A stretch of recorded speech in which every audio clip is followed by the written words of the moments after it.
friends, thanks so much for tuning in with Embodied Astrology. My name is Renee. I'm a consulting astrologer and embodiment educator. And every month I offer astrologically guided readings that help connect you with your mind-body intelligence and energetic intuition. In this very special Aquarius season episode, we're going to tune in with 2025 and get some channeled messages specific to each of the 12 zodiac signs. So make sure to listen to the recording for your sun, rising, and moon signs. And if these readings speak to you, make sure to check out the extended readings for each sign in 2025. They include an additional 2+ hours of in-depth exploration for navigating this year's most important transits, retrogrades, and eclipses. Additionally, if you are an Aquarius sun, moon, or rising, or if you know how to work through the themes of each house in your chart and you know where Aquarius is for you, make sure to listen in on the Aquarius reading for an extra special edition with some important themes for Aquarius season. In 2025, that's January 19th through February 18th. If my readings resonate for you, let me know by clicking the thumbs up and tell me what lands in the comment section. Make sure to subscribe and stay updated with my monthly readings and astro-inspired movement and meditation practices. The best way to show your support and stay connected is to sign up for the Embodied Astrology newsletter, drop into a weekly or monthly Embodied Astrology class, or sign up for a monthly membership. You can find more information on everything in the show notes or at embodiedastrology.com. All right, let's get into your channeled readings for 2025. Libra, you have been through some kind of renewal process, or you are at the end of it right now. I think that a lot of you over the last couple of years, definitely the last, I'm going to say big chunk of time, 15, 16 years, but in specific the last 1 to 2 years, so both the near and the distant past. You have really been in a very profound process of what feels like shedding a skin. And so, of course, serpents shed their skins, right? And there is a deep symbolism inside of that many of us who enjoy astrology and the occult take a lot of inspiration from, that throughout our lives we can experience death and rebirth processes. And if we are open to these kinds of processes, they will take us through underworld journeys where we might encounter aspects of our own psychologies, our ancestry, our spiritual dimensions, as well as aspects of culture and history and time and relationship that have an underworld kind of quality to them. And when I say underworld in this particular context, I'm talking about unconsciousness. I'm talking about what has been buried or suppressed or forgotten. I'm also talking about the layers of our psyches and psychologies that might have aspects to them that we could feel a little bit afraid of. And they could take us into places where we have to confront our fears. And there might be loss and challenge and hardship or heartbreak that we are working through. But the process itself, as uncomfortable and distressing as it may be in certain moments, is actually so valuable. And the process of an underworld journey is the process of renewal and composting. And of course, here on Earth, life and death are part of the same thing. And the death and dying phenomena that is happening all the time inside of life is absolutely necessary. No life forms are meant to last forever on Earth or maybe anywhere in the universe. And human beings often have a hard time with this. We get very attached. We want things to feel stable and permanent. And when they aren't, wow, that can be really challenging. And a lot of you have been in some kind of process or multiple processes in your life that feel like you have been needing to shed some skin. You have been letting go. Some of you have said some really important goodbyes, or you are in the process of release and separation from parts of yourself and experiences that you've had in your life And for some of you, very significant relationships that have been foundational in many ways. And what is opening up as we move into 2025 feels like a little bit of a fresh take. And in that freshness, there is sensitivity. And you can imagine if you let go of your skin that you'd been growing for a while, and then all of a sudden you had new skin, it would feel really sensitive. You would be feeling a lot. And so some of you are feeling this kind of sensitivity that almost has like a newborn sensitivity to it. And sometimes that kind of sensitivity can be really profound and altering in our consciousness. And we might notice things that seem small and insignificant to other people, but they really touch us in very poignant ways, or we feel very deeply impacted and affected. There's also sensitivity in the general environment and an acute awareness of how you feel affected. And that can include being affected by the larger external environment and world, by your immediate local environment and what's happening in terms of touch and taste and texture around you. And also, there is an energetic sensitivity to the vibe, and especially to the feeling tone or the emotional landscape in the beings that you are sharing space with. And on some level, you're sharing space with everybody on Earth right now. And so that sensitivity could be quite expanded as well as acute and local. Now, this sensitivity is something that you really need to care for. And as we move into 2025, this is not new.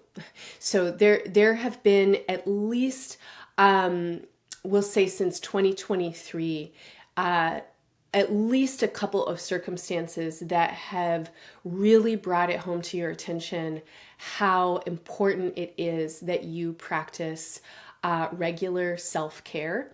And self-care can mean a lot of things. And so here, ping with what you associate to, but it's self-care around particular sensitivities and vulnerabilities that you have. And even in a larger span of time, we're going to go back about 14 years to 2011, there has been a process of sensitization that has been happening for you in general. And this is increasing sensitivities in your body, but also increasing sensitivities in your spirit. And you need to care for yourself, but you also need to care for others. And it is very clear that your wellness and well-being is not separated from the wellness and well-being of the larger whole. And in the ways that you are being compelled to care and extend yourself, and your empathy and compassion is being stimulated, you are also being ushered into some new paths in your growth and your development. And as you increase your availability to respond and care for these sensitivities that again could be for you very personally in your body, mind, or being, sensitivities in the general landscape, vulnerabilities and fragilities with the earth and with the land, as well as other people that you might be involved with or connected to somehow. As you increase your capacity to meet these sensitivities and they continue to work on you and in your body, you are learning a ton. Your consciousness is expanding. It feels like you are seeing things, seeing the world, seeing your life in some really different ways right now. Your perspective is expanding. I think that a lot of you, since 2024 and into 2025, maybe longer for some of you, but definitely in the last 6 months to a year, depending on when you're listening to this, a lot of you are having what feels to me like awareness of fractals of experience, and small things are happening in ways that mirror large things and influencing large things to do things that small things are doing. And you're seeing iterations of energy patterns or behavioral patterns, or you're seeing the ways that systems function from the micro to the macro. And I feel like your perspective is getting really broadened right now. And a lot of you are making rapid new connections in this last 6 months to 12 months. New neural pathways are opening up for you, and you're having these kind of like aha moments. And in 2025, that is going to increase and accelerate. And these aha moments and this feeling of sensitization, I already talked about how this kind of newborn quality can be really poignant and profound, and like small things can create a whole bodily, whole system response. But some of you, this is really becoming very potent and very powerful. And over the course of the next number of years, we're going to say, especially for those of you who are Libra risings, but definitely all your Libra placements, sun and moon, definitely as well. You might start to have some pretty interesting experiences in your bodies.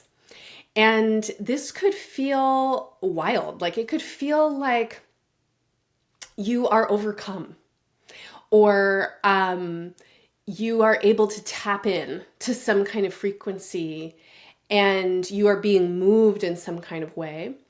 Now, if any of you have ever had experiences with channeling or communion beyond the human realms, these experiences might become significantly stronger as we move into 2025 and then beyond.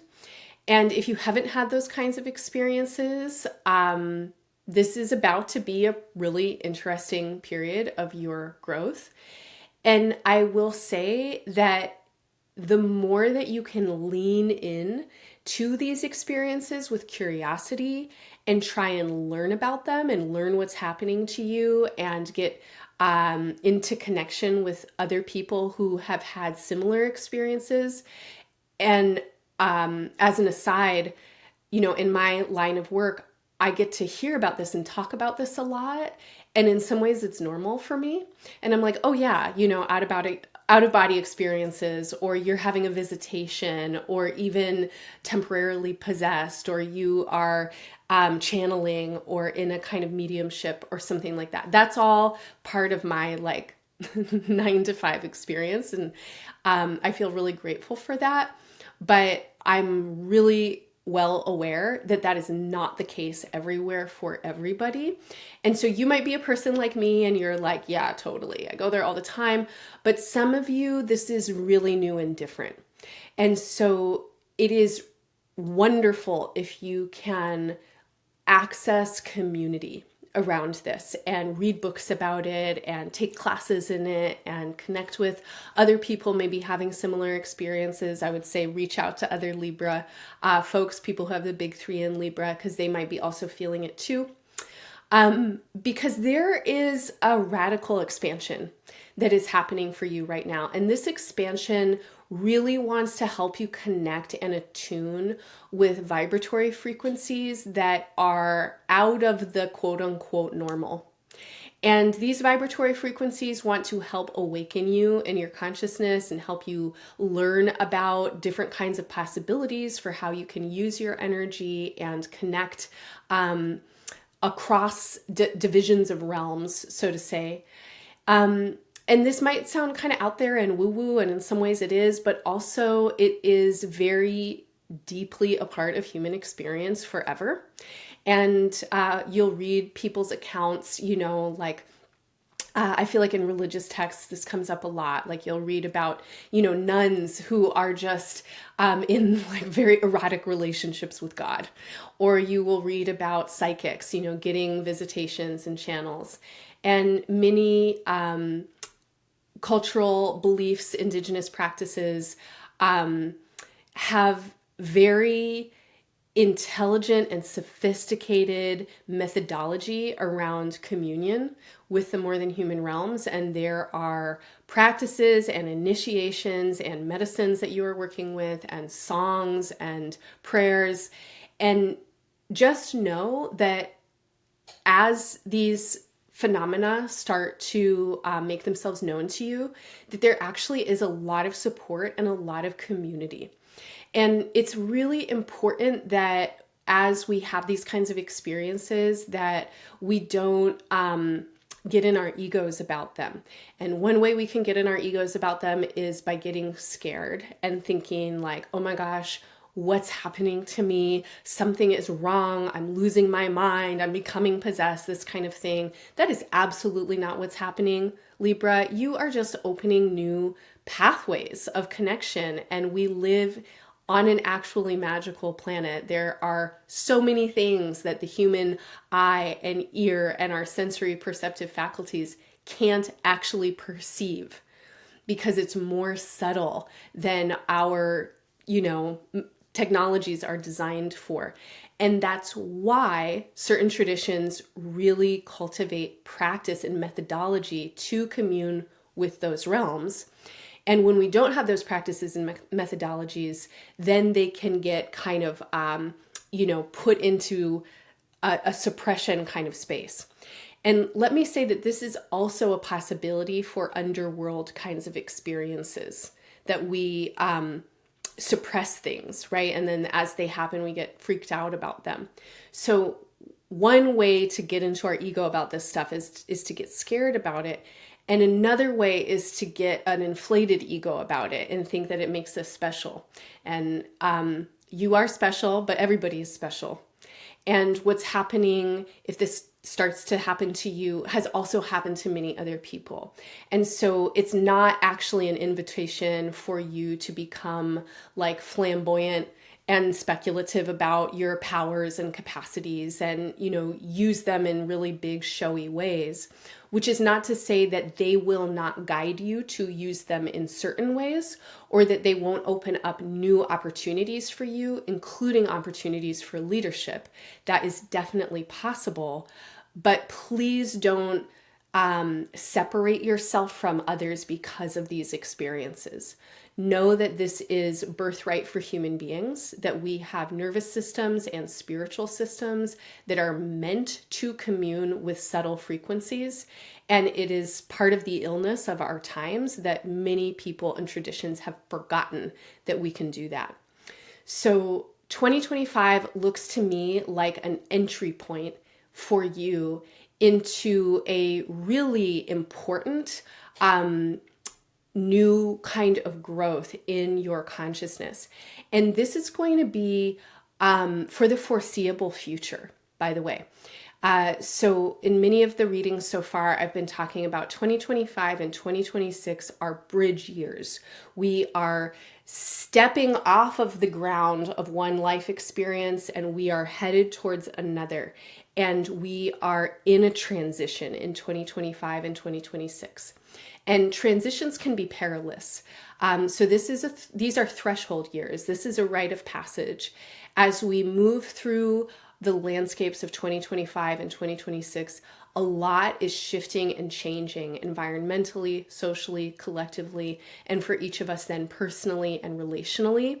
And our minds and our attitudes and our emotional bodies and our physical bodies have to also change. And as we move through this transition, the Libra identified folks are really being ushered into this new space of potential consciousness. And part of this, I think, is because there is so much transition in the social realms happening. And we're going to really get into this in the third part of this reading. But there are new shapes taking place socially. There are new coordinations happening where groups of people are starting to work together in really different ways. We are connecting, conversing, getting curious about each other's experiences in ways that help us unite and come together. And we are mobilizing. And as we mobilize, we're mobilizing for our futures. And Libra, as an archetypal energy, is the primordial fundamental energy of relationship. It is where union and meeting happens. And so a lot of you are really here for a reason right now. I'm going to say everybody's here for a reason. And Libras, you are here for a reason right now. And you have some kind of medicine that you are carrying that is about this social consciousness.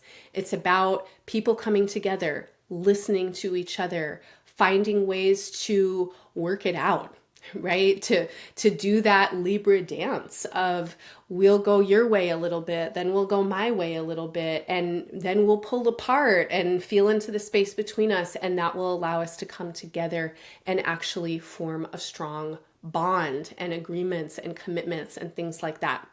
So a lot of you throughout your lives have been building, developing, and naturally living into your gifts and talents and skills and callings when it comes to navigating the human relational realms. And this is a period of time that is like, okay, enough homework, let's get you on the job. Now it's time to put all of that into practice. And so the realms of your relationships are taking a huge focus in 2025. And as we move into the year, there is a big question, I think, for you about how you want to be connecting in general, but specifically when it comes to organizational dynamics or group dynamics or cultural dynamics. You're really curious, I think, about where you fit in and how you want to use your power. And you do have power, and you know that. And I think a lot of you also know that power has to change and be transformed on Earth at this time. And we have experienced so many iterations of power over and like top-down dominating power. And that's not what the future is about. The future is about collective power and emergent power and power to the people and power to the land. And therefore, all of us who have been socialized in a world that taught us about top-down power and, really charismatic leaders just forging ahead and these systems of individualism and meritocracy, a lot of us are doing some significant unwinding and reprogramming there. And as we enter into the 2025 year, I think that many of you are kind of also in this space. And so questions around right use of power, which includes, the misuse of power can be the underuse and the overuse, or the using in the wrong way. And I think that a lot of you are really feeling into what is the right use of power right now. And there are creative stirrings in you that feel deeply collaborative and social, where you have a sense that your personal power gets to express itself in the most beneficial and joyful ways when you are expressing with others, and when you are lending your power to the power of the group or the power of the collective or the power of the people. And for some of you, this is, small, and it's about empowering your group of friends or your family, or maybe participating in activism and social movements of some kind, or feeling where your personal concerns are aligned with larger collective concerns and getting involved.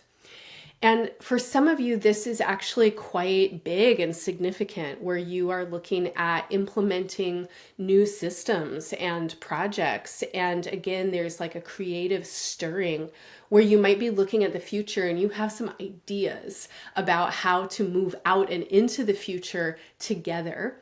And the first half of this year, the first 5 months or so of 2025, you are doing some kind of work around coordinating and figuring out how you want to, again, engage with friends, with organizations, with group dynamics, and how you want to use your personal power to do something that feels ultimately creative, generative, I think quite joyful. It is about expanding opportunities. It is about bringing people together, but it is really about meeting the present moment and moving into the future. Then throughout the year, emphasis just keeps coming back to relationships. You are working it around your communication all year long. You're really doing a lot of examination around communication just in general. This includes your perception and cognition and your listening skills and receptivity. That's such a big part of communication, is what are you available for and how are you available?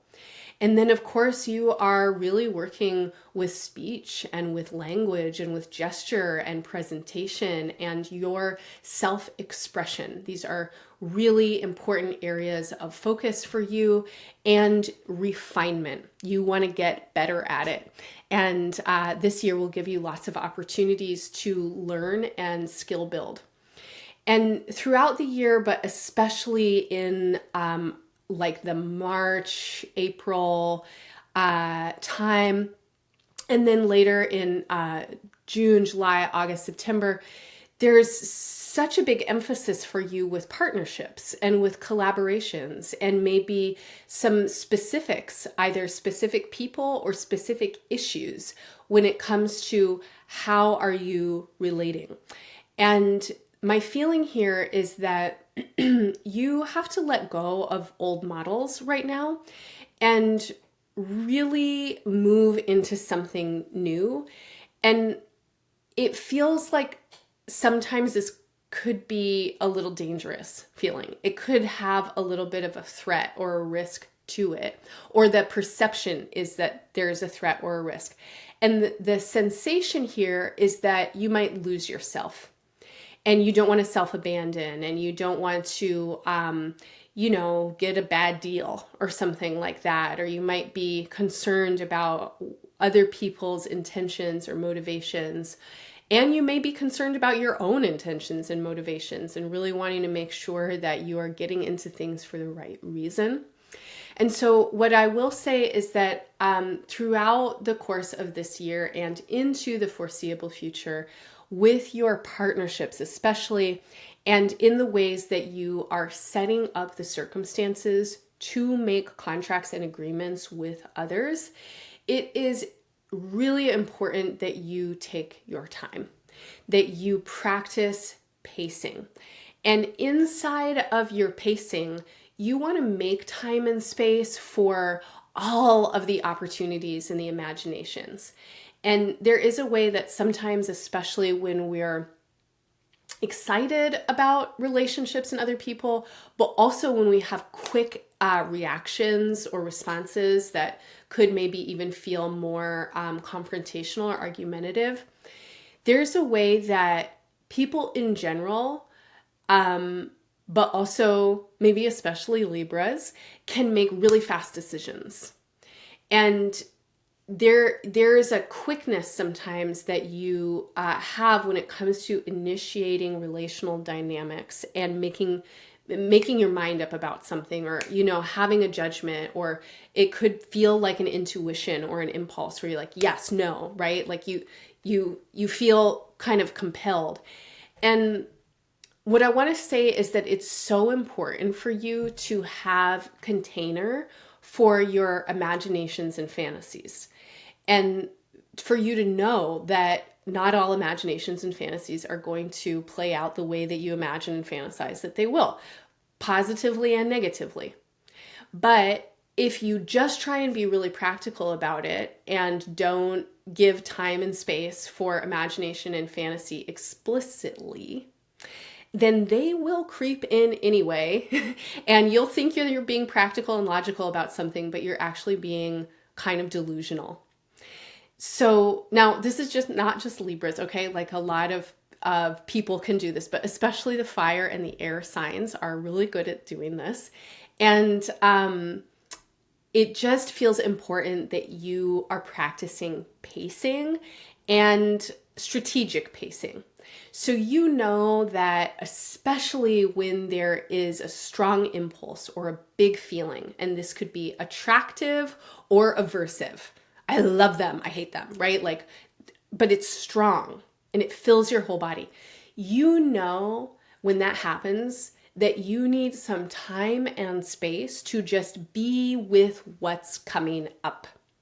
So if you could really keep this in mind, especially this year, especially in the March and April period of time, and then especially like around July and August, but we'll stretch it out and say like March through October.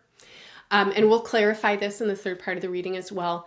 But if you can really like keep it in mind that your first impressions need holding space around them.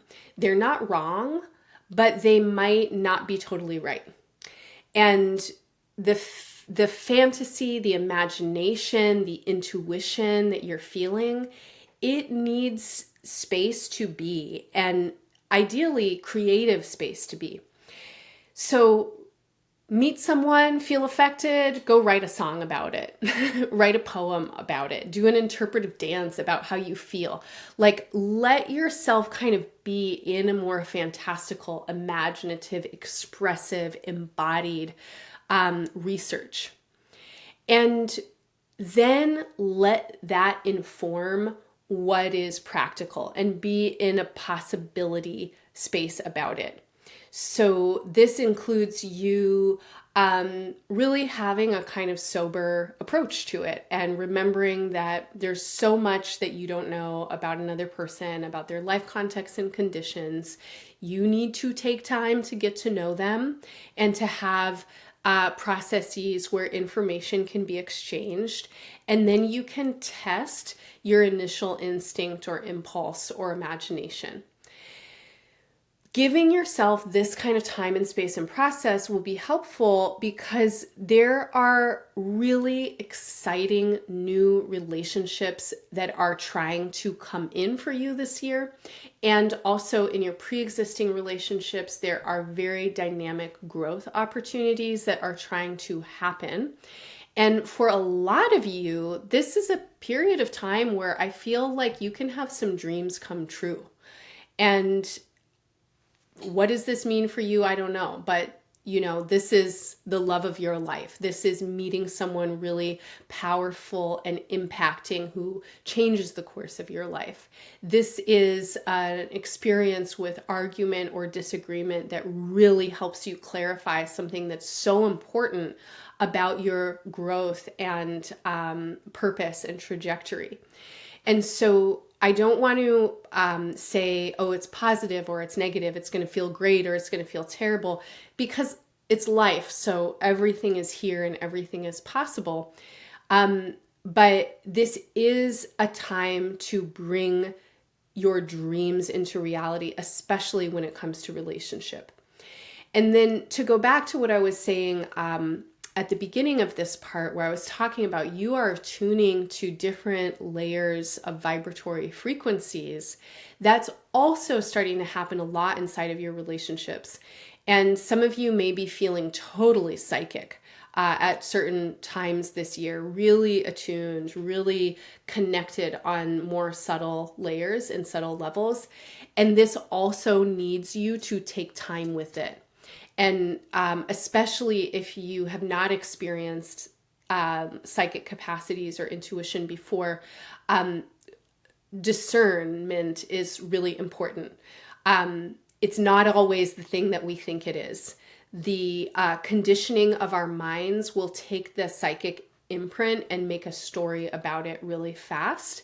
And so if you're getting information that's coming from more subtle frequencies, take enough time for you to feel it out in yourself. Like, what are the stories that you're starting to tell to yourself, and what are the actual sensations and impressions that are coming in that feel less like they have a narrative arc, but more like they're just an impact. And then check it out with the other people. Don't go on your own intuition alone, right? Like check in, verify, confirm, process, and that will help you learn how to use this sensitivity. And then the last thing that I'll say about that is the fact of the matter on planet Earth is that we're always coming and going. And so some of you may also be cultivating and developing relationships with people who are no longer in the flesh. And so for those who have transitioned into spirit, and these could be family ancestors or your creative ancestors or beings that you really admire, friends that have passed on or something like that, there might be bridges and relationships that you can start to cultivate and build. And if you are open to it, again, I would definitely encourage you to learn about it. There are literally books and podcasts and classes that you can take on mediumship that could be really helpful if you're starting to feel these abilities come online.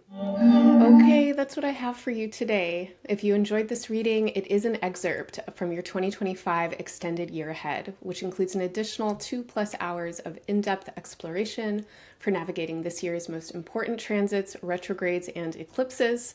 You can purchase that reading and access it today through the link in the show notes below. For anyone who's interested in joining some of Embodied Astrology's live virtual events, we have some upcoming in Aquarius season that you definitely don't want to miss. On January 29th, which is the Aquarius new moon, join Ramon Parrish and me for a members-only event where we'll be looking at Pluto's recent entry into Aquarius and what this means for the next 20 years. On February 9th, the author, artist, and intuitive Janata Petrus is holding her monthly full moon artistic alchemy class. Take this opportunity to tune in with the influences and creative guidance of the Leo full moon. Finally, on February 15th, Sherry Taylor and Ari Felix will be leading a workshop on Saturn and Pisces and astrology for world building. You can also find me every Monday in Somatic Space, where we work with the astrology of the week ahead as guidance for gentle and healing movement and meditation practices. All of our events are available by recording if you can't attend live. We offer tiered pricing and scholarships to everything, including memberships, and no one is ever turned away for lack of funds. Find more information in the show notes or at embodiedastrology.com.